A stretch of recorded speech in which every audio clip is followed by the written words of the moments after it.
বন্ধুরা, আজ আমি কার্ড মিলেট বানাচ্ছি। মিলেটটাকে সেদ্ধ করে নিয়েছি। সেদ্ধ করে এর মধ্যে দুধ আর দই দিয়েছি, একটু নুন, একটু চিনি দিয়েছি। আর এর জন্য ছোঁক রেডি করেছি। ছোঁকটা করে নিয়ে ঠান্ডা হলে তখন এতে দিয়ে আমি খেয়ে নেব।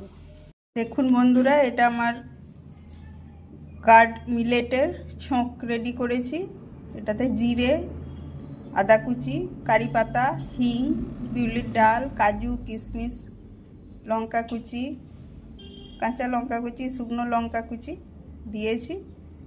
আর এতে অলিভ অয়েল দিয়েছি। কেউ কেউ ঘিও দিতে পারেন, কোনো অসুবিধা নাই।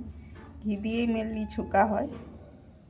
এটা গরম যখন রেডি হয়ে যাবে তখন ঠান্ডা করে দিয়ে কার্ড মিলেট খেয়ে নেব। এটা দেখুন ফাইনাল লুক। ছোঁকটা রেডি করে দিয়ে দিয়েছি। এবার খাবার জন্য রেডি হয়ে গেছে।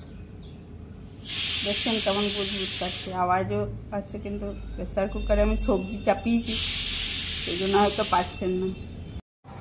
এবার দেখুন কার্ড মিলেট রেডি খাবার জন্য। কাজু, কিমাচ্ছে, কারি পাতা, সর্ষে, জিরে, কিশমিশ, বিউলির ডালের দানা, সবাই একটু একটু করে উকি মারছে দেখুন।